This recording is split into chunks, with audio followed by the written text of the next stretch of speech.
Yo, I understand the hype. I get why people love this car.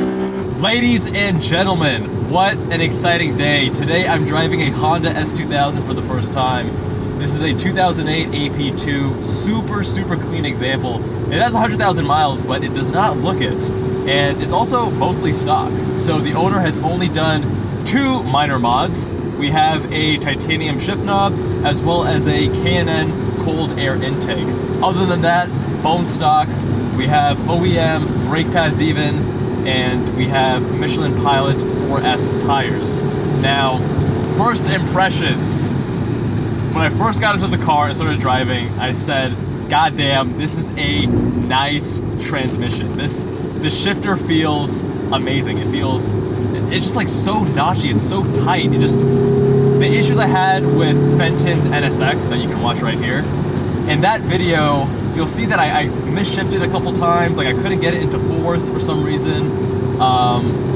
No issues here. This is like super notchy, super mechanical, really short throws as well.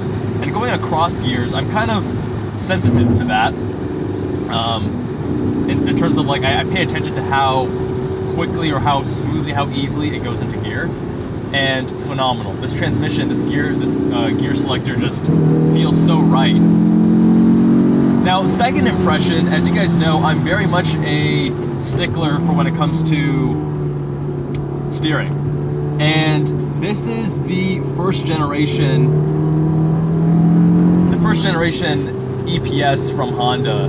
And granted, the AP2, they made a few minor changes. I believe they made the steering ratio a little bit slower compared to the AP1. And yeah, this is probably the biggest limitation of this car is the steering, actually, because the steering feels relatively numb. It's accurate, don't get me wrong, it's definitely accurate, and I would have liked it to be a little bit heavier, actually.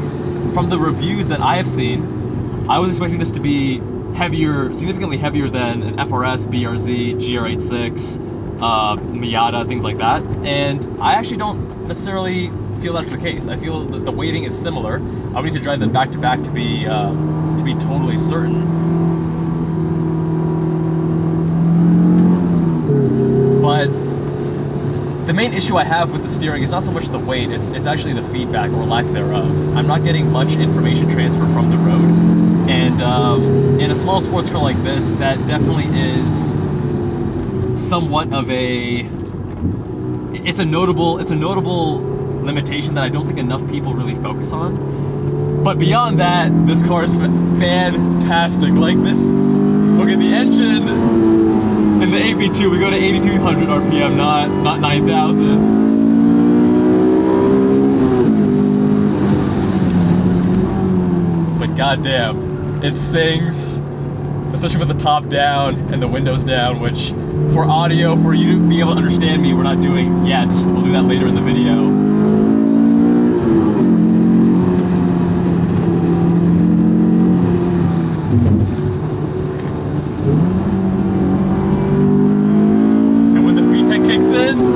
Oh, baby!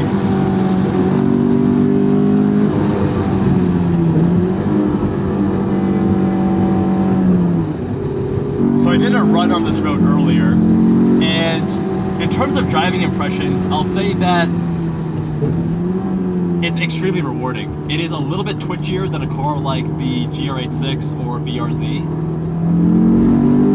And I think part of that is due to the shorter wheelbase. I did not get much understeer, actually, compared to the BRZ and GR86, which do tend to push at the limit because they don't really have much front camber. I do believe that the S2000 has double wishbone in the front, which would help, maintain that camber as it loads up. This is just, oh my god. This is a fantastic driving experience.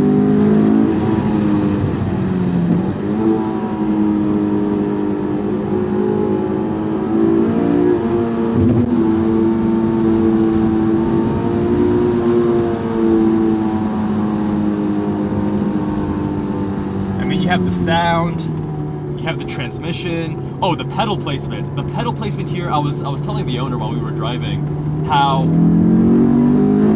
it's kind of an issue that the steering wheel doesn't telescope out. And for people that have longer legs like me, I'm 6'1", mostly in the legs.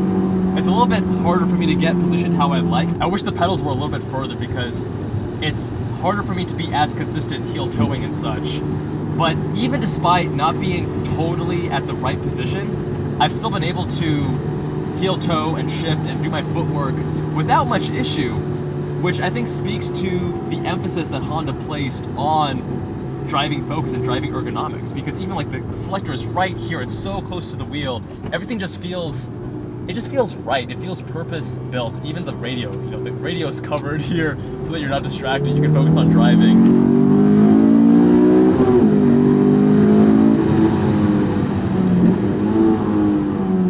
So again, despite imperfect placement with the pedals, heel towing is not too challenging. It's actually very easy in this car.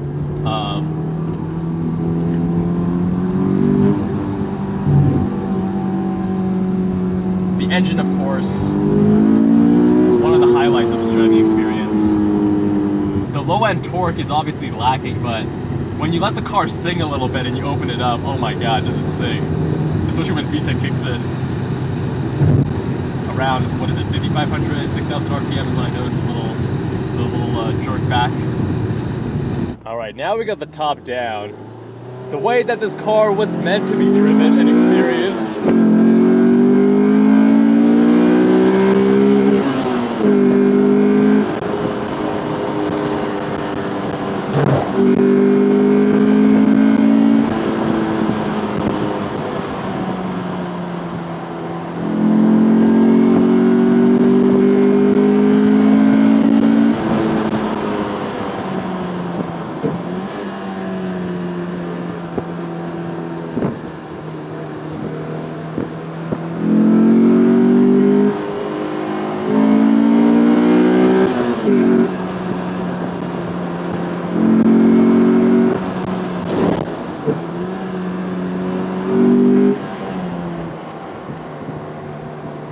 Yo, I understand the hype. I get why people love this car. The only gripe I have, the only issue is really the steering. If the rest of the car is like an 8 or a 9 out of 10, the steering is the one thing holding it back, but everyone's different, right? As a car enthusiast, I care more about steering than the average car enthusiast, I'd say. And I still am very much enjoying this experience, especially with the top down on the smooth, windy road.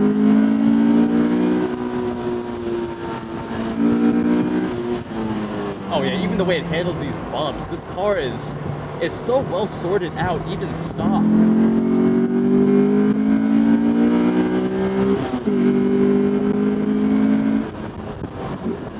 Can you imagine if the BRZ had an engine like this? Now granted, the torque at the low end is lacking on this car. You really have to rev it out. There you go. Once you feel that VTEC kick in at the higher end, the power is such that you don't feel anything is lacking. The car feels very balanced. Balanced and well-rounded, I should say.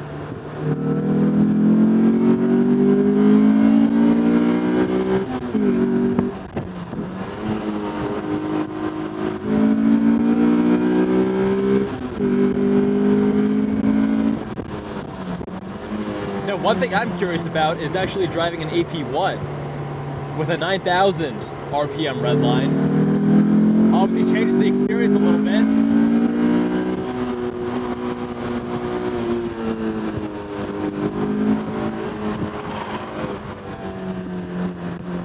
Slight understeer.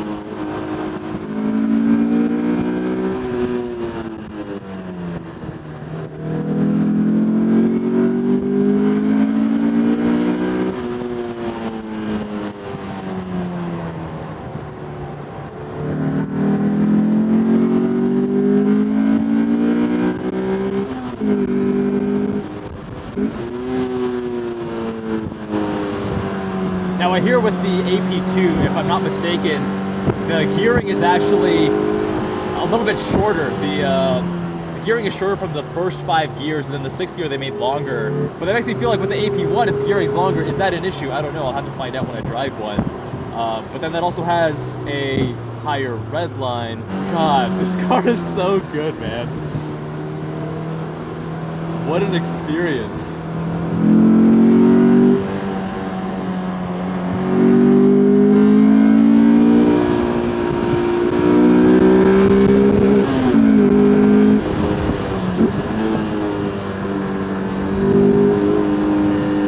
You know, when I was driving my car up here,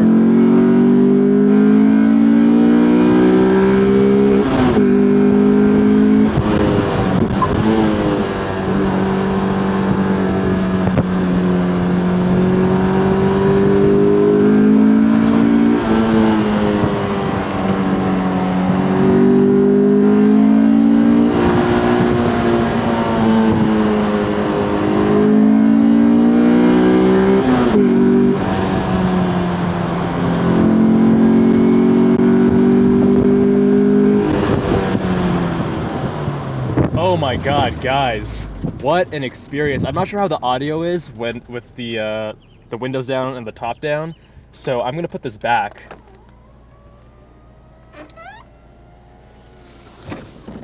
But my God, this is such an amazing driving experience. I understand the hype. This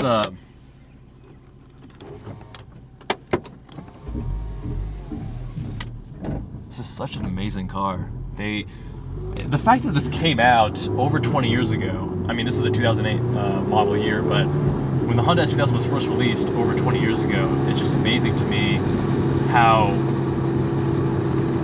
they can make a car this well sorted, this well balanced, that even, what, more than 20 years later, we compare it to modern sports cars. And granted, you get a little bit more of a raw feeling because this is a different era. So when you're looking at something like a Mazda Miata or a BRZ, a modern era one, then it's not gonna have the same level of rawness as this. Like, just the gear selector in this is, I mean, second to none. This is probably my favorite gear selector that I've ever driven. I like this better than even the Cayman GT4 that you guys saw on my channel.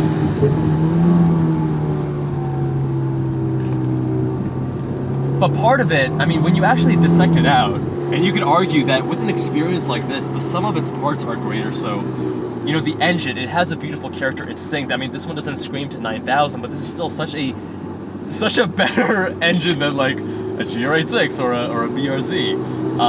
It doesn't have the low-end torques, and it even encourages you to push the car to a higher RPM, where the engine sings, where you can actually get that power.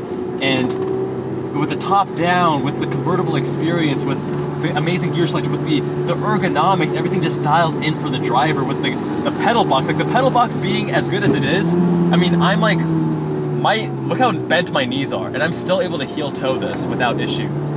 Is such a testament to, you know, the detail they have in, I mean, I guess you could argue that if they really wanted to make this a driver's car for everyone, they would have telescoping, or, you know, maybe there's a kit for that, I don't know.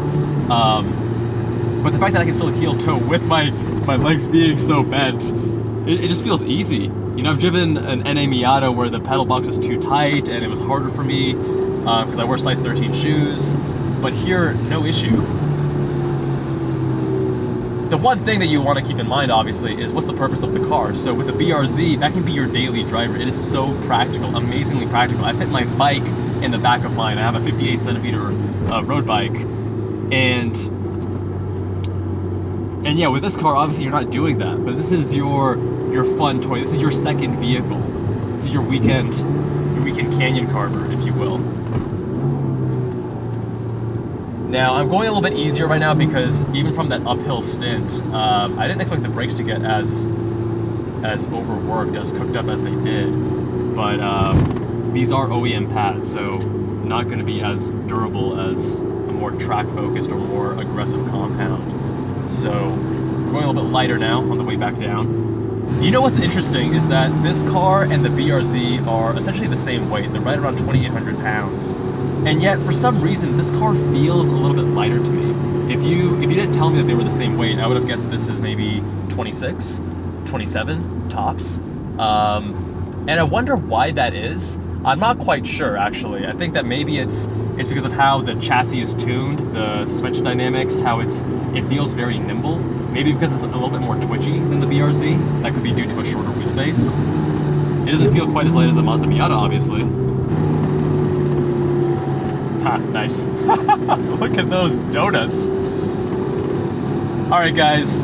What a pleasure it has been driving this AP2 S2000. If anyone in the SoCal or Las Vegas area has an AP1 that they would like me to review, please do reach out. I'm at Kevin Jubbal MD on Instagram. This was so much fun, guys. I hope you enjoyed the video. Much love, my friends, and I'll see you guys in that next one.